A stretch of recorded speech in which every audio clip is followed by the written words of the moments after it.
Hi everyone, my name's Evie and welcome back to my channel. Today we are back playing Tyrion Cuthbert, Attorney of the Arcane. And I really hope we are coming towards the end of the case because this one feels like it's been going on for longer than the last one, and honestly I just want to acquit our poor scared Wallace. Like, he has been dragged around so much, and that is mostly due to my own incompetence. So without further ado, we're gonna jump on in.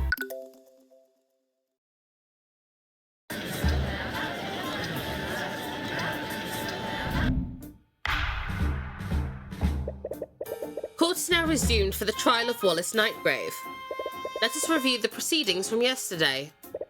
It was revealed that the trace of necromancy may not have been left by the defendant. It may have been left by a witness who used necromancy to attempt to heal the victim. However, the victim was seen by witnesses well after her time of death. This could only be explained by the defendant using necromancy to animate the victim's body. This leaves the question, where did the murder take place? Does the prosecution have an answer for this? Based on the testimonies of several witnesses, it is very likely that the murder took place in the library. Interesting. What led you to this conclusion, Ms. Steelwind? First, I'd like to remind the court where the victim was sighted before the body was found. It began when the victim had a meeting with the headmaster near the centre of the building. Our meeting was scheduled for 12 PM. According to my schedule for that day, our meeting lasted for an hour. This brings us to the statement of the next witness, a student at the academy. This student saw the victim walking in the hallways. I saw her coming out of the headmaster's office. She was headed towards the library. Which means that our first witness saw Bellwether leave the headmaster's office. Presumably this would have happened after her meeting there. That would time this encounter at around 1 PM. The other event is the discovery of the body, which was when Valentina Ianez contacted security. I suddenly spotted the professor lying in a pool of blood in the classroom. Valentina used a communication device to call for help while I tried to save her. As we've already established, this event occurred at 3:04 PM. But the significance of this time is in what occurred before the body was discovered. The second witness, a member of the cleaning staff, spotted the victim in the West Wing hallway. Bellwether knocked over a vase, and there were shards and dirt everywhere. It was probably 20-30 minutes before the twins found the body. This means that this encounter must have happened no later than 2:30 PM.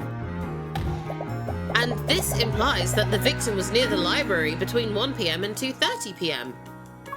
According to the defendant's statements, he was in the library during this time period. Furthermore, the time of death was 2:07 PM. This means that Mr. Hughes saw the victim's animated body. I see. Your deduction certainly tracks, Ms. Steelwind. What do you have to say in your defence, Mr. Cuthbert? The prosecution's argument is definitely well thought out, Your Honour. However, it is entirely predicated on the testimonies of all the witnesses involved. Steelwind's deduction has to have a hole somewhere. And since your conversation yesterday, you've had a feeling that Miriam is hiding something. If you want to get to the truth, you'll need to drag that out of her through a cross-examination. Your Honour, to test the validity of these claims, the defence would like both of these witnesses to testify. The defence calls Miriam Frager to the stand.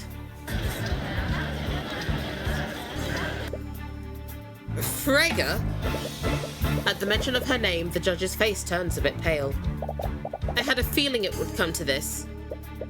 Do you have any objections, Miss Steelwind? I do not, Your Honour. Very well. Bailiff, please escort Lady Frager to the stand.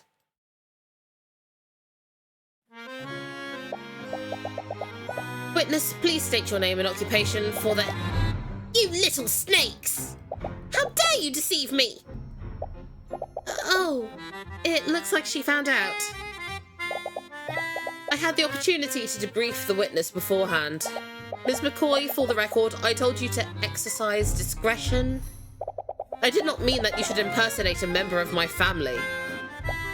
Yeah, sorry about that. I gave you all of the tea that I imported from the Eastern Kingdoms. I demand that you return it to me. No, you gave them to me. They're legally mine now. I'm not sure what your business with the witness is, Ms. McCoy, but I'd ask that you please handle your personal disputes outside of the courtroom. Anyways, Miriam, could you please testify to the court about your encounter with the victim?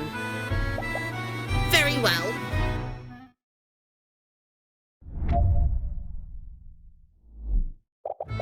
I was working on a research project in my dorm room when I decided to take a break. I left my room and went on a walk. That's when I saw Professor Bellwether exiting the headmaster's office.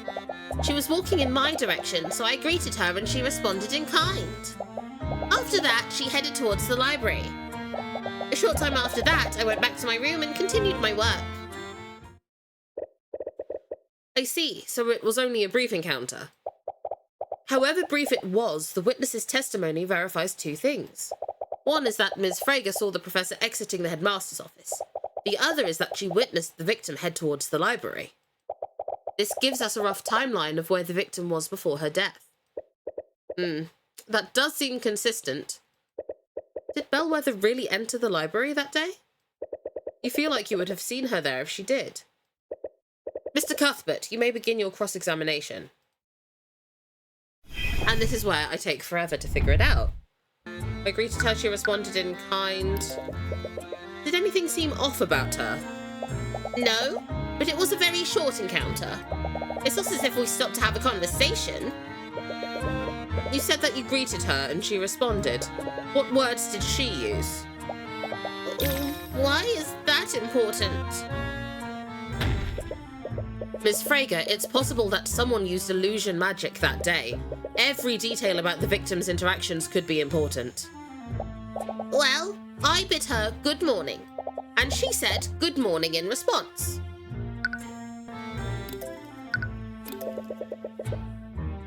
How long did you leave your dorm room? Only for a few minutes. I try not to let my breaks go for too long. And you didn't see the professor again after your first encounter?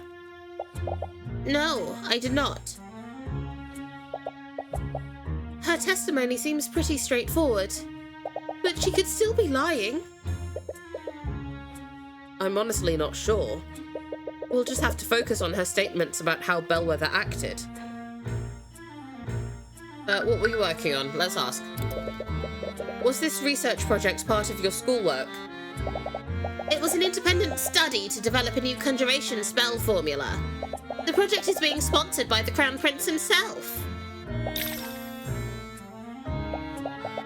I wasn't aware that he was involved in such a study. Of course you wouldn't. Did you expect to know every aspect of his life, dear Arya? You sense a bit of aggression. If you don't keep an eye on him, House Frager might just steal him back from you. As if His Highness would align himself with your rapacious family. Our banking houses form the economic infrastructure of our kingdom. But perhaps he'll come to the Steel Winds if he needs to clear a den of goblins. With all due respect, may we please focus on the matter at hand?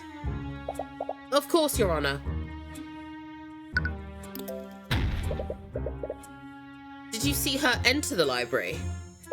I didn't, but there's not much else in that direction. From the testimony of Jan Hughes, we know that she later came from the library.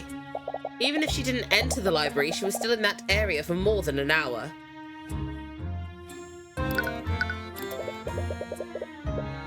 And you're sure that you saw her exit the headmaster's office? Yes, I remember it clearly. I was surprised that she was still meeting with the headmaster at all. She must be talking about how they were plotting to replace him. Did you interact with the professor at all, Miriam? Right, let's press that again. And you're certain that nothing seemed off about her? Yes, like I said, it was a very short encounter. Oh, Oh, okay, so I can read her mind. It only happened over a few seconds. The witness's interactions are not what's important here. What matters is that she witnessed where the victim was coming from and where she went afterward. So I pressed that, I got the little thingy. So if we present... Not that. I guess this? Objection! Ms. Frager, if I recall correctly, you have a habit of getting absorbed in your work. So much so that you'll even lose track of the time of day. Yes, but what does that have to do with my testimony? Earlier in today's proceedings, the prosecutor made the following argument. Our first witness saw Bellwether leave the meeting with the headmaster. That would time this encounter around 1 p.m. Miss Frager, if you had said good morning to the professor, you would have been mistaken. Because that encounter could only have happened during the afternoon. And your point is, you said it yourself, Mr. Cuthbert, the witness simply lost track of time. What the witness said isn't what's important here. The significance is in what the professor said in response. She had just come out of a meeting that was scheduled for noon. She would be well aware that it was no longer morning. So why would she respond, good morning? Wouldn't she have corrected the witness? Their encounter was extremely short, and the victim's mind may have been preoccupied. She could have easily responded to the witness without thinking. I'm going to be honest, I kind of agree with her. It's not hard to believe that they were both confused about the time. It's definitely a stretch, but you still can't shake the feeling that she's hiding something. Every time you ask her about how Bellwether acted that day, the eye picks something up. There has to be something there. Miss Frager, you haven't been entirely truthful in your testimony, have you? That's absurd! What reason would I have to lie? Every detail about how she acted is important, Miss Frager. What aren't you telling us? Mr. Cuthbert, you have no basis to accuse the witness of perjury. Yes, you will stop this at once. Miss Frager, you're lying about how Bellwether responded to your greeting, aren't you? All she did was yell? Miss Frager, is it possible that Bellwether's response was less than friendly? What do you care? What difference does it make? My job is to make sure every part of your testimony is truthful. Every detail matters, no matter how seemingly insignificant. Mr. Cuthbert, you will stop this or I will find you in contempt. The professor yelled at you, didn't she, Miss Frager? So what if she did?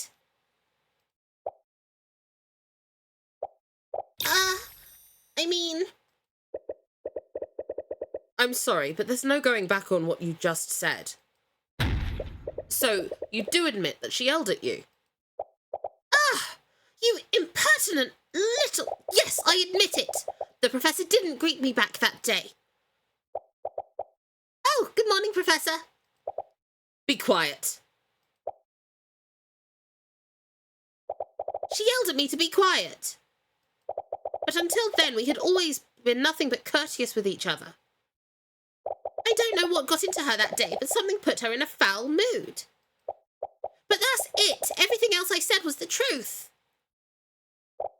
I did see her come out of the headmaster's office and walk towards the library. So she wasn't lying about that. So is that all, Mr. Cuthbert? What do you mean, is that all? You badgered this witness all so you could prove what exactly? The witness committed perjury. The witness changed a small detail of her testimony, a detail that is inconsequential to the case. It was clearly an act with no malicious intent. After seeing her thoughts, it's hard to disagree with that. You were so sure that the eye would lead you somewhere, but Frager was only lying to save face. The witness saw the victim leave the headmaster's office and head towards the library. Do you have any concrete evidence to refute that, Mr. Cuthbert? No, I suppose I don't. Wait, is this really okay? this rate, this will be the only chance you have to cross-examine her. I don't think she's lying anymore. And I was really pushing my luck earlier. If I continue pressing her, the judge might actually charge me with contempt. But if Miriam isn't the one lying, then... The defense has no further questions for the witness, Miss Steelwind. The prosecutor stays silent for a while. She almost looks disappointed. Very well. Miriam, you are dismissed. Miriam still looks like she's fuming, but she leaves the room without protest. The judge breathes a sigh of relief as the young noble is escorted out of the room. Now, with that out of the way, what else do you have, Mr. Cuthbert? The only way to refute the prosecutor's theory is to cast doubt on one of the witnesses. If it wasn't Miriam, then... Steelwind, to test your theory, we must question every witness that saw the victim that day. So with that said, the defense would like to call Jan Hughes to the stand. I hope you understand, Mr. Cuthbert. Your entire case rests on the assumption that one of the witness accounts is incorrect. If your cross-examination of Mr. Hughes leads nowhere, then I hope you're ready to concede. You don't like the sound of it, but she's right. Unless you can find something in Jan's testimony, you won't really have anything to disprove her theory. Bailiff, please bring in Mr. Hughes. Witness, please state your name and occupation for the courtroom. Witness, name and occupation. Oh, right. My name is Jan Hughes. I'm on the cleaning staff of the Academy. Mr. Hughes, please testify to the court about your encounter with the professor that day. Sure.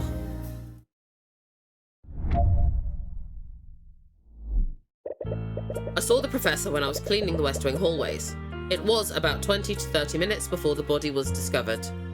She walked by me, but she looked pretty out of it. I heard she was undead when this happened. Pretty creepy if you ask me. After that, she went into the empty classroom. Well, that was straightforward. Come on, Jan, what are we supposed to do with that? I don't know. You guys are the lawyers. I'm just telling you what I saw. Mr. Cuthbert, you may begin your cross-examination.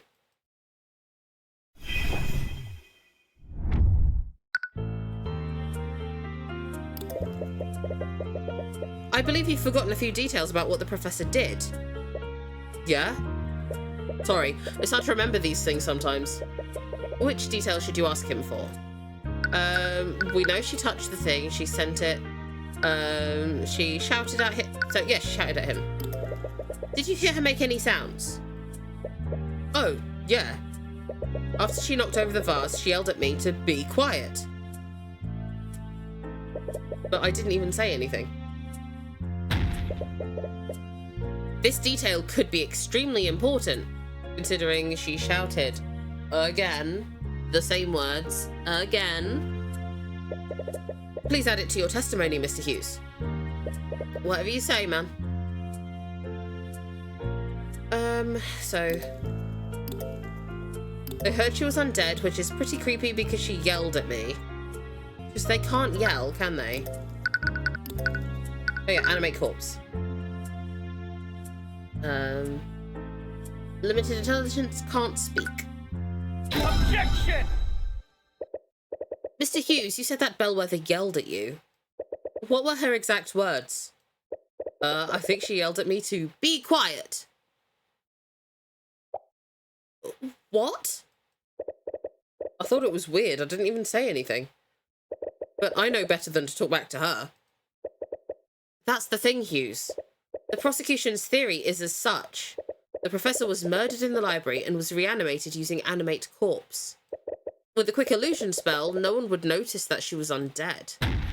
However, if what you saw was truly the undead bellwether, how did she speak to you? Huh? This doesn't make any sense. Mr. Hughes, undead can follow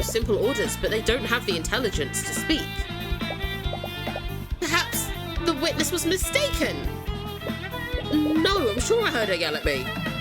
I remembered because what she said didn't make any sense. Exactly. He didn't say anything, but she still yelled at him to be quiet. Wait a minute. I'm afraid I don't understand. We've already established that the victim was dead long before her encounter with Mr. Hughes. But if what he saw wasn't an undead, what was it? It had to be an undead. What other explanation is there? It couldn't have been a major illusion. Otherwise, it wouldn't have been able to shove Jan out of the way or knock over the vase. Whatever it was, somebody probably used illusory disguise to make it look like Bellwether. Does that mean it was a person? No, if it was a person, how did Bellwether's body end up in the lecture hall? Bellwether wouldn't have been able to turn herself invisible if she was dead. And whatever Jan saw, it needs to be something that could have transported Bellwether's body unseen. It would have also needed to have a mass and the ability to speak. What created Bellwether's voice? Or at the very least, it needs to be something that can recreate Bellwether's voice. And we know what can do that. What could have done that? I know. It's one of you fuckers. Using the voice of Catherine Bellwether. I do love the "oh no" face. That's it. Do you have an answer for us, Mr. Cuthbert? What did the witness actually see? Your Honour, the witness didn't actually hear the dead victim speaking. What he actually heard was her voice being recreated using magic. Are you trying to say that her voice was recreated using a spell? Not a spell, Steelwind. It was artificery. And whoever the murderer is, they had the perfect piece of artificery available to them. One programmed with Catherine Bellwether's voice. Did the headmaster do it? Because he's also an illusion mage. I'm reaching now. I really wanted it to be Eris, but if Deadweather came out of the headmaster's office and yelled, "Be quiet," that could be interesting. I mean, okay, I feel awful saying I want it to be the child, but she's so creepy though. She has a bigger part to play, I just don't know what it is. You can't possibly mean. That's right, Steelwind. What Mr. Hughes saw was an arcane construct. An arcane construct. Think of it as a magically animated suit of armour, Your Honour. But we ruled out such a possibility, hadn't we? Construct or not, no one could disguise themselves and carry the body to the classroom. She could be inside it. A person wouldn't have been able to do it. But arcane constructs are a different thing entirely. Those suits of armour are extremely large, but more importantly, they're hollow. I see. That means that theoretically someone could have placed the victim's body inside it. The arcane construct wouldn't just transport the body. With an illusory disguise, it would also confuse and mislead anyone who saw it. Objection! I commend your deduction, Mr. Cuthbert. I would have never considered that possibility. It's certainly plausible, but what does this prove exactly? It proves that the body wasn't animated using necromancy. My client isn't the murderer. The defendant is still capable of performing all of the acts that you described. His compendium contains illusory disguise, after all. There were several students in the library that day. Any of them could have committed the murder. One might come to that conclusion if they didn't have one crucial piece of evidence. I'd like to present a new piece of evidence to the court. From under her table, you see Miss Steelwind pull out the bloody rapier. Blood? Is that... Yes, Your Honour. This is the murder weapon.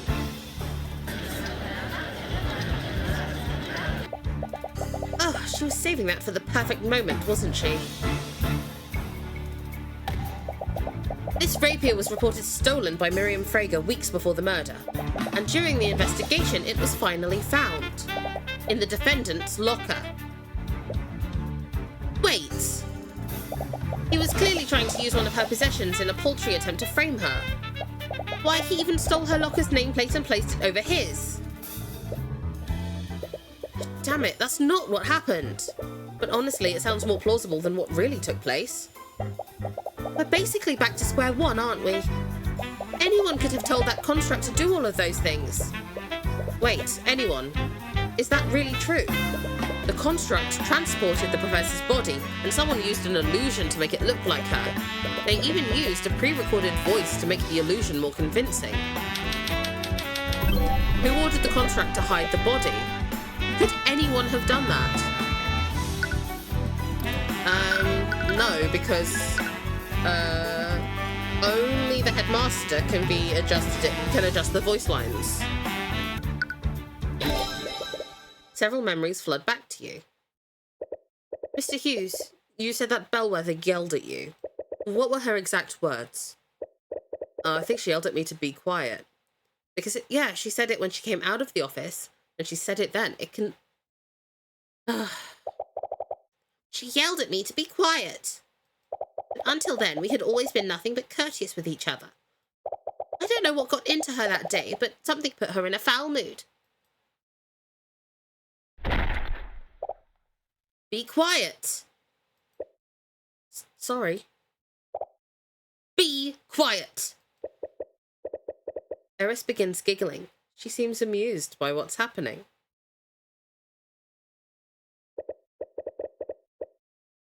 The construct's voice is just a series of pre-recorded messages. I'm not sure if you noticed, but it uses the voice of Professor Bellwether.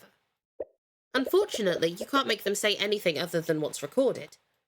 Only the headmaster can change those settings. Oh, I love it when you do that to us, Eris. It's not creepy at all. No, it can't be him. What is it, Tyrion? Did you figure something out? I did. But is he seriously the one behind all of this? Miss Steelwind, earlier you said that my client could have orchestrated this entire ruse. But that's simply not true. How so? Anyone could have ordered the construct to carry out the victim's body. Yes, but not everyone can change what the constructs are able to say. Only one individual has the credentials for that. Theodore Redmond, headmaster of the Imperial Academy. Wait, you're not serious, are you? You think the headmaster did all this? I don't want to believe it, but he's the only person who could have done it. That's completely ridiculous. Headmaster Redmond would never do something like this. Miss Steelwind, there's one common element between each of the witnesses' encounters with Bellwether. It's what Bellwether said to them. She yelled at both of them to be quiet. Miriam Frager was particularly surprised. She had a good relationship with the professor, but when greeted by the professor, Bellwether just shouted at her, almost as if the professor was responding indiscriminately. And recall her encounter with Jan Hughes. The professor knocked over a vase and shouted at him to be quiet immediately after, even though he hadn't said anything. She was responding to the sound of the vase breaking. Now let me ask you this, Steelwind. Where did Bellwether come from before she encountered Ms. Frager and Mr. Hughes? Her meeting with the headmaster.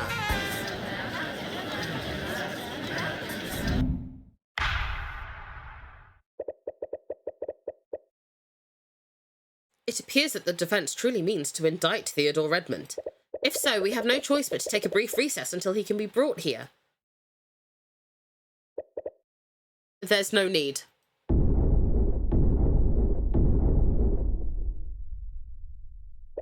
Fortunately for you, I'm already in the gallery. The headmaster stood up from the gallery seats behind you and slowly walked onto the witness stand. Has he been here the entire time? Now, please correct me if I'm wrong, Mr. Cuthbert, but do you think I am the one who committed this crime? I'm sorry, Redmond. But no matter how I look at it, everything I found points to you. No, there's no need to apologise. In fact, I should commend you on the lengths that you're going to defend dear Wallace. The court appreciates your understanding, Mr. Redmond. Now then, to clear the air, I suppose I should give my testimony on what happened that day.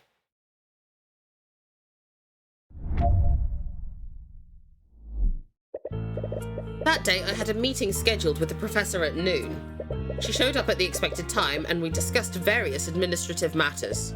Our meeting went on for an hour, after which she left to prepare for her next class. Despite our many disagreements, we still knew how to be civil with one another. After all, I had no reason to bear a personal grudge against her. That's a lie. I just can't see it. He seems like such a nice person. So does Wallace, Celeste. Is he really the person we're looking for? He has to be. No one else could have orchestrated this entire plot. You just need to figure out how and why. Because he didn't want to be replaced. Noon, showed up, discussed various administrative matters. We knew how to be civil. I mean, yeah, you did. Actually, I don't need to press because I already have this. No. Hiss, where is it?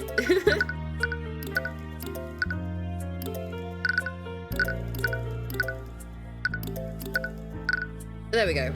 Plan. Objection! Redmond, did you really hold no animosity toward Professor Bellwether? Of course not. I did have strong opinions about her methods of teaching, but I always remained professional. We both did. Frankly, I find that hard to believe. In fact, I think you might have had a very good reason to murder the professor, considering that she was going to take your job. What? So you knew about that? I'm sorry, but I don't follow. Just how was the professor going to take the headmaster's job? According to Miriam Frager, Catherine Bellwether was currying favour with the noble families. In fact, there was a plan to oust Mr. Redmond and appoint Bellwether as the new headmaster of the academy. What? But in any case, I doubt that the headmaster had any idea of this until now. I'd like to remind the court of the witness's reaction just now. He said, "So you knew about that." His reaction was one of surprise. But he wasn't surprised by this information. He was surprised that I knew this information. That's... Please, dear Arya. I may be a frail old man, but I'm perfectly capable of defending myself. If you have an explanation, Mr. Redmond, then by all means, I'd love to hear it. Gladly.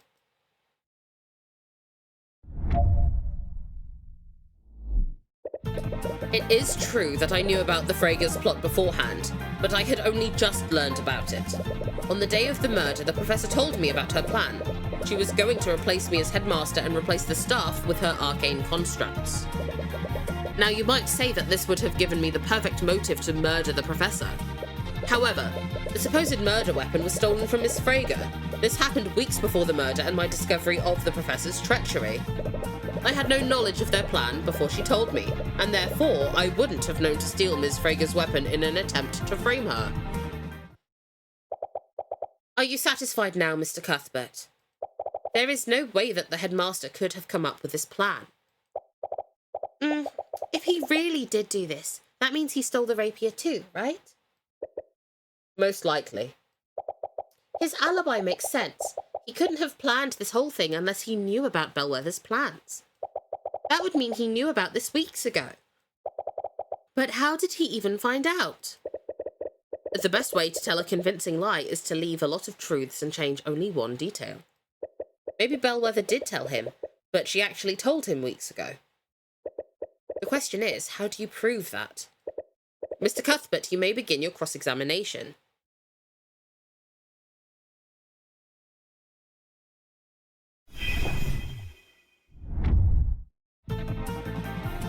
I had only just learned about it.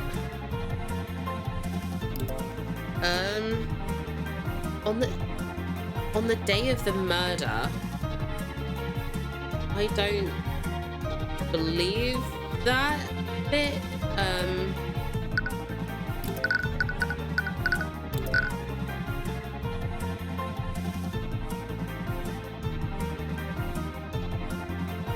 Yeah, a meeting a few weeks ago. Objection! Redmond, you keep saying that you didn't know about Bellwether's plot before yesterday. Do you still plan on standing behind that claim? Of course I am, because it's the truth. I'm sorry, Redmond, but you should really close your doors during your meetings. What? It is true that Bellwether revealed her plan to you during one of your meetings. In fact, Jan Hughes happened to overhear that same meeting. But he only overheard the part where the staff would be replaced. And that's the strangest part, Redmond. According to Mr. Hughes, this meeting occurred weeks ago. You can't accuse the headmaster of perjury based on a rumour. Everything you've just said is based on second-hand information.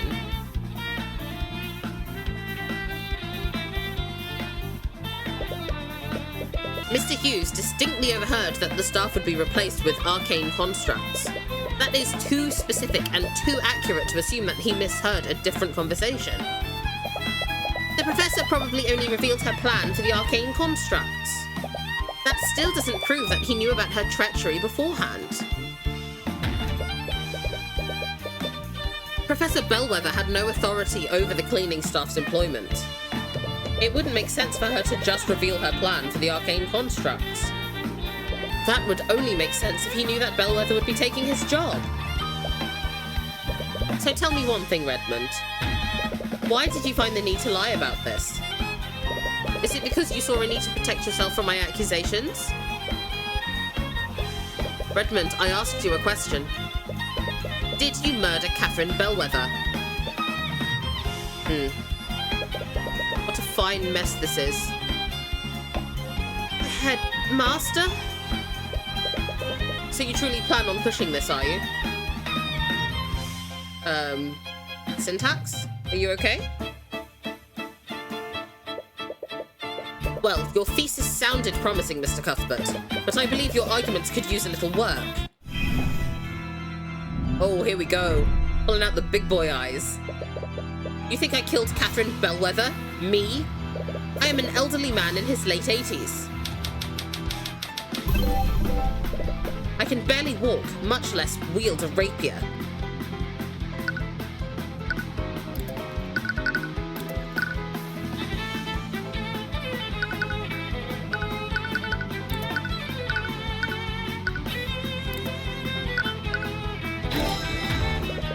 But you and Bellwether weren't the only people in that room, were you? You needed the arcane construct to carry Bellwether's body. That means that the construct would have already been in your office. And with your privileges, you could have easily programmed the construct to stab Bellwether for you. Even so, think about what would have transpired afterward. Recall Ms. Steelwind's timeline of Bellwether's witnesses. With your theory, the construct would have spent more than an hour in the library. Having it there would have risked my so-called ruse from being discovered.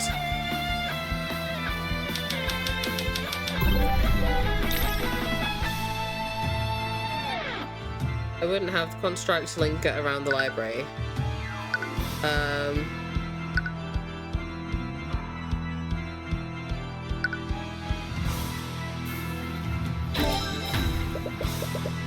The timing deduced from Ms. Frager's testimony is predicated on one thing. She saw Ms. Bellwether exit your office after your meeting. However, if we assume that you're lying about when this meeting ended, your entire argument falls apart. Ms. Frager would have encountered Bellwether after her death at 2:01 p.m. Ms. Frager wouldn't have made a mistake like that. Ms. Frager thought it was morning when she saw Bellwether. She can't reliably tell the time. Then what about where the rapier was placed? If I really was the murderer, then that would mean I planted the weapon in young Wallace's locker. Several of the students had lockers in there that I had access to. Wallace is one of my prized students. If I had to frame anyone, he would be the last person I chose.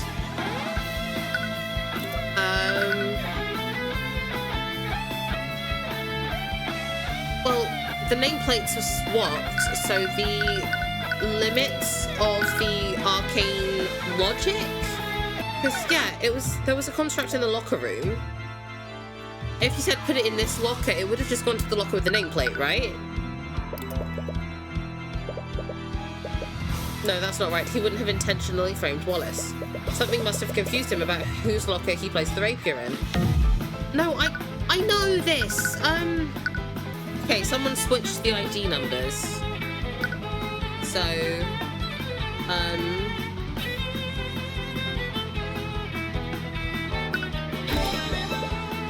there we go. You're right, Mr. Redmond. You wouldn't try to frame Wallace, but you would try to frame Miriam Frager. It would have been the perfect act of revenge, wouldn't it? You murder your treacherous co-worker and frame the daughter of the family that helped her. But something went wrong, didn't it, Redmond? The labels on Wallace's locker and Miriam's locker were switched. Anyone who saw that would have easily mixed them up. I am the headmaster of the Imperial Academy. I have records of all the students' lockers and where they're located.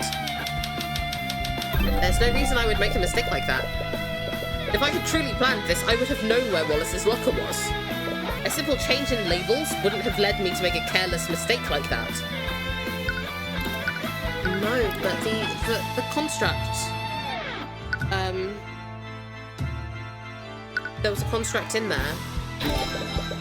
But it wasn't you, was it? Your arcane construct was the one who planted the rapier in the locker. I bet you commanded it to place this rapier in the locker of Miriam Frager, but it saw the ID number on Wallace's locker and assumed that it was Miriam's. This is... Redmond begins desperately stammering, looking for something to say. Miss Steelwind, say something! What? Mr. Cuthbert, your theory may be plausible, but there's no evidence to support it. Ha! That's right, you don't have any proof, do you? Saying that I could have committed the murder isn't the same as proving I did it.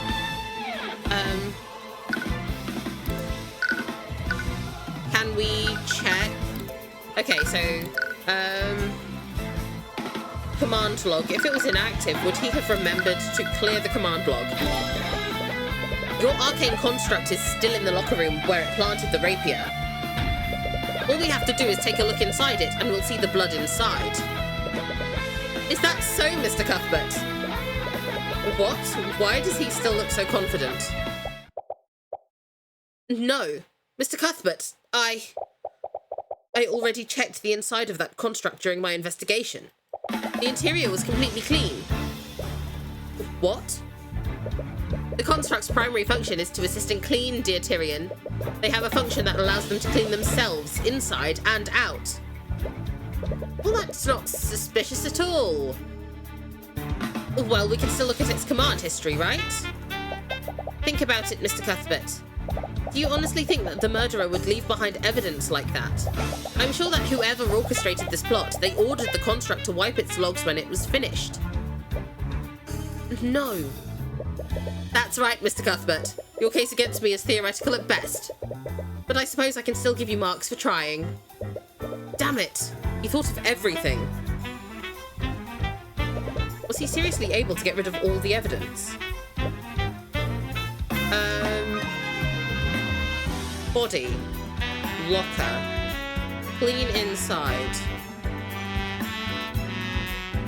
Well, they have that look. It depends what he asks it to do afterwards. You're running out of options, but you still have one tool left. It's unbecoming to glare like that, young Tyrion. He's doing it again.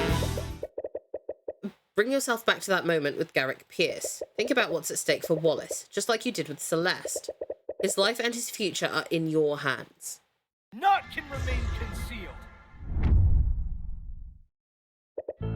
You activated the empowered eye again. Redmond did a good job of covering his tracks, but there has to be something that he forgot to get rid of.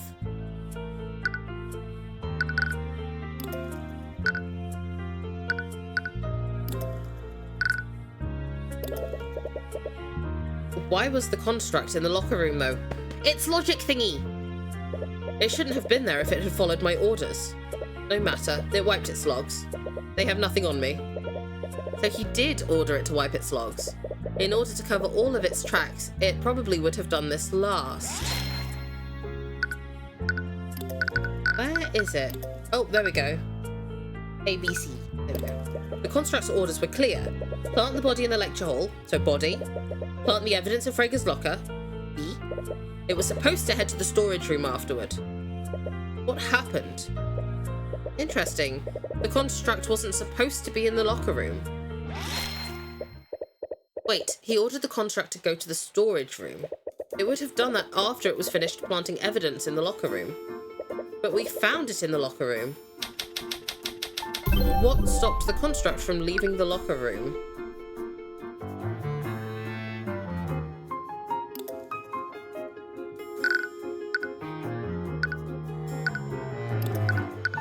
What if it was locked? So the lockdown. Isolate and protect each room in the building. Right, the body was probably reported earlier than Redmond expected. This means he probably started the lockdown before the construct was finished in the locker room. How did the lockdown affect the construct's actions? But does it change anything? It does!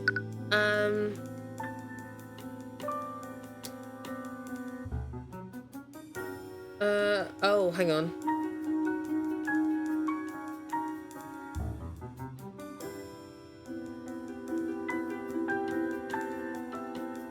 Redmond's series of commands was interrupted by the lockdown. And I need to read these carefully because I do constantly think I've put something in and I haven't. Right, the series of commands would have been interrupted. Wait a minute. Constructs execute a series of commands in the order that they are given. But let's say one of those tasks is impossible to complete. When the construct gets to that task, it will deem the entire series impossible to complete. As a result, it will stop executing the series altogether. So if the task in a series of commands is impossible, then that command will interrupt the entire series. The construct's final command was to wipe its memory, but if its orders were interrupted by the lockdown, then... Ms. Steelwind, I have nothing more to ask this witness. What? You're not giving up, are you? Do you even have to ask? Yeah, I thought so. But how are you going to prove he did it if he's not testifying? Don't worry, the next witness's testimony will be all I need. Next witness? That look on your face isn't one of defeat. Just what are you planning? It's nothing but desperate bravado. Now, if you'll excuse me. You've let your quarry get away, Mr. Cuthbert. I hope you know what you're doing. I do, Ms. Steelwind. First, I'd like for the Inquisition to bring in the Arcane construct in the Academy's locker room. We've already established that the murderer could have wiped its history. Please, just humour me for a second, Ms. Steelwind. Very well. Bailiff, please relay Mr. Cuthbert's request to Commander White. Well, here's your construct. I hope you know what you're doing, Mr. Cuthbert. Construct. What are your orders? Please recite your command history. Reporting. Command 1. Stand by in Headmaster's office. Command 2. Await vocal signal. Attack from Theodore Redmond. You hear Redmond stand up from the gallery. Seeing this, the prosecutor watches him and carefully clutches the handle of her cane. Command 3. Treat Catherine Bellwether as hostile entity and neutralize. Construct, wipe your... Hoddle? Before he can finish his sentence, the prosecutor points her cane at the headmaster. Magical energy shoots from it and collides directly with him. The magic wreaths around his body and stops him from moving. He's clearly trying to struggle against it, but it looks like he can't even move his mouth. Miss Steelwind! Excuse the interruption. Please continue. Command 4. Await vocal signal. Leave from Theodore Redmond. Command 5. Move to Classroom 2B. Reply to any inquiries with voice line 3. Command 6. Remove Catherine Bellwether from interior frame and place on floor. Thank you, Construct. You can stop now. I think we all know the rest. But just to be clear, who gave you this series of commands? Commands were provided by Headmaster Theodore Redmond.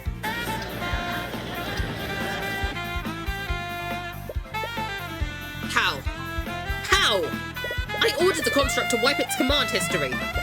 Mr. Redmond, constructs don't follow the same logic that humans do. They're prone to error when their commands are impossible to execute. Impossible? In what way were my commands impossible? You were the one that made it impossible. You activated the lockdown system. The lockdown. The body was found earlier than you'd like. You had no choice but to immediately activate the lockdown system when it was reported. However, the construct was still in the locker room when you did this. So that's why it was there. The construct finished its tasks in the locker room, then it tried to follow your next command. It tried to move to the storage room, but it was prevented from doing so. Completion of that command was impossible, so the series of commands was stopped before it wiped its history. You little... Theodore Redmond, you ordered your construct to murder Catherine Bellwether. Then you had it place the murder weapon in a locker to frame Miriam Frager. And we have your construct's testimony to prove it. And that's checkmate.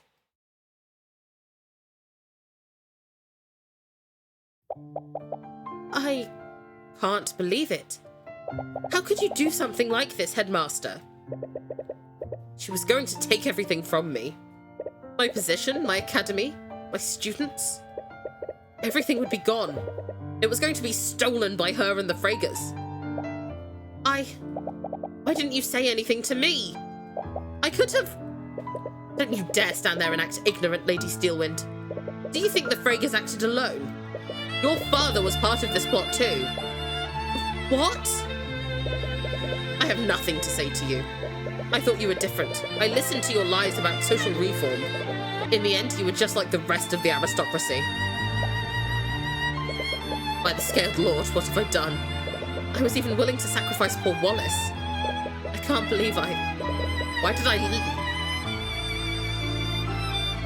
do this?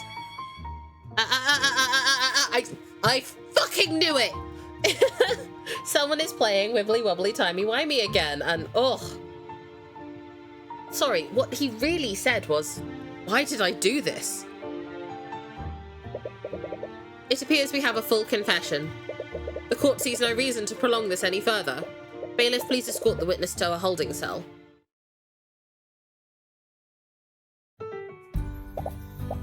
Mr. Cuthbert, you really did it.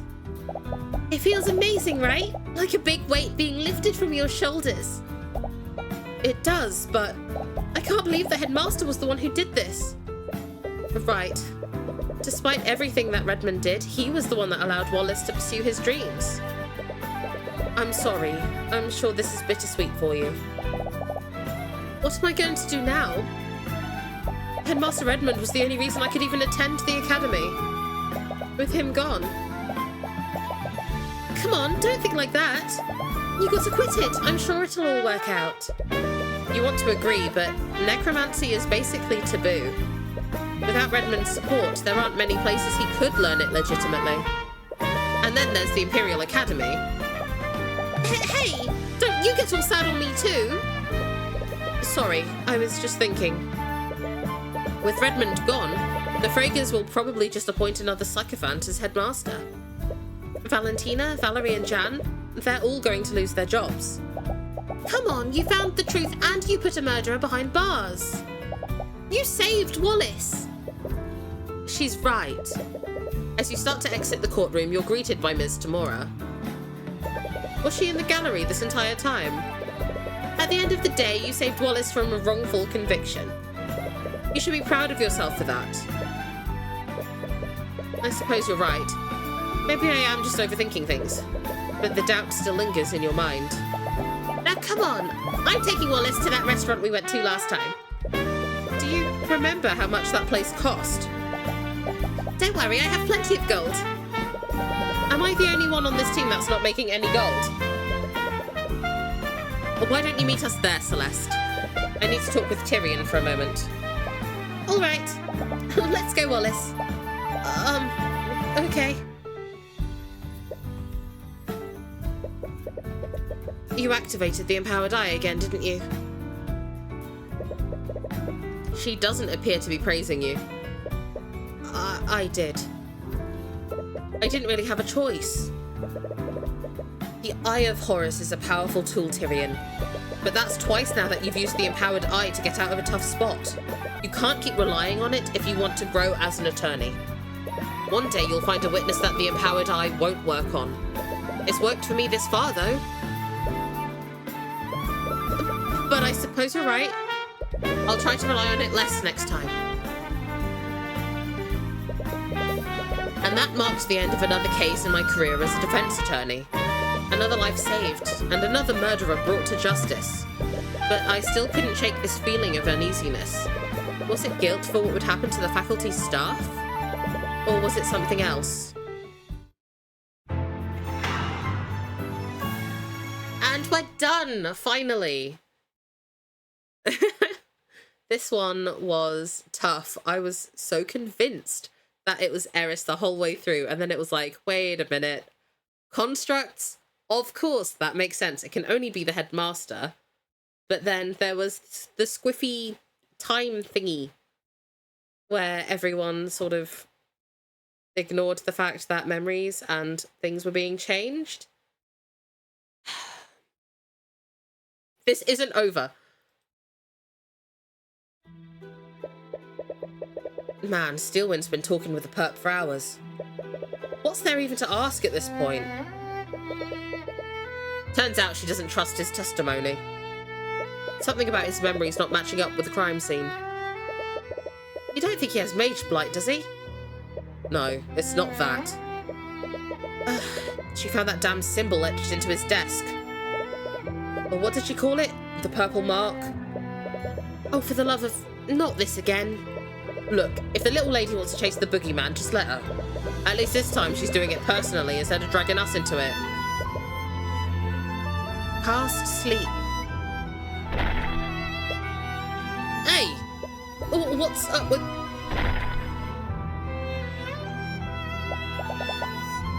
Who did this to your desk? What has gotten into you? I've already admitted to everything. What more could you possibly want from me? Where did this graffiti come from? What is this symbol? What is the purple mark? I don't know. A student must have done it at some point.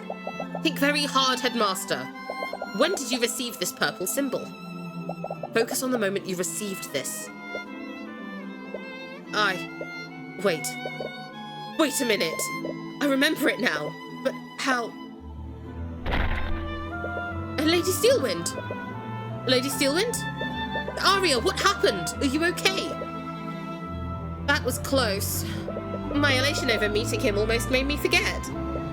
Eris, what are you doing here? Why? Wait, I remember now. It was you. You put those ideas into my mind. Oh! Vindication. Vinda-fucking-cation. You're the one who told me to murder Bellwether. Oh, you humans never fail to amuse me. I didn't make you do anything. Everything you did that day, all the planning, all the preparation, that came from your own mind. And I have to say, I was quite entertained with the scheme you came up with. Why, you even broke into Miriam's room. I didn't know you had it in you, old man. You made me forget about our conversation, but how? Illusions can't affect the mind. Magic can't affect the mind. It's a shame, though. I would have much rather turned Wallace into the antagonist of this chapter. How could you imagine if he turned? It would have been spectacular. Armies of the undead running rampant in the streets. But alas, even I couldn't corrupt his pure soul. Answer me, who are you? What are you? Who am I? I'm the Lord of the Sixth Circle.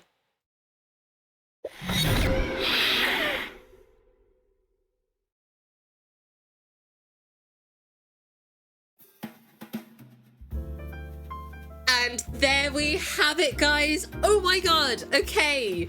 I was fully prepared to wrap this up actually after finishing this case. Just because it's a really, really fun game to play and it's really nice to sort of go through. But in video format, it's so chunky. I didn't want to keep pushing things through. But after that revelation, which, I mean, we knew Eris had something to do with it. She had to have anything to do with it. But this has just got so much more juicy. I'm almost speechless. I'm genuinely struggling to figure out what I want to say, how I want to put it together. Okay, so actually having the constructs aid with the murder, stroke of genius. I love that. I should have seen it coming, but I'm not a smart man, or a smart woman. I'm not a smart person, so so I didn't see the constructs having anything to do with it, and honestly, that one did throw me genuinely, and I really did enjoy that twist. From the moment the constructs were mentioned, though, that it could only have been the headmaster, I really liked that there was the little blip at the end which showed his memories being changed. I really, really love that that Arya is sort of like, she gets it. She gets it. And honestly, I really hope nothing happens to her through this. That would really, really suck. Because honestly, she is a great opponent. You know, she's not antagonistic, but she knows her job, she does her job, and she does it bloody well. And I think that's important to have as a rival in a setting like this, instead of just being straight up antagonistic and trying to use underhanded tactics to fuck you over. She's I guess trying to play by the same rules that we have to play by. So that is very, very interesting. I do like that a lot. And I'm not going to say I was right, but I was right, and I feel so validated in my the suspicions I have had this entire time. I feel so freaking validated, and I'm okay with it at this point. So I guess we will be coming back to Attorney of the Arcane in the future, and going through case 3, seeing how much more of the story uncovers. I am having such a great time with it. If you guys are enjoying your time with this too, please let me know by leaving me a like and subscribe, and make sure you ring that notification bell so you are kept up to date with everything that is happening here. Thank you so much for taking this journey with me, guys, and I will see you all in the next video. Bye!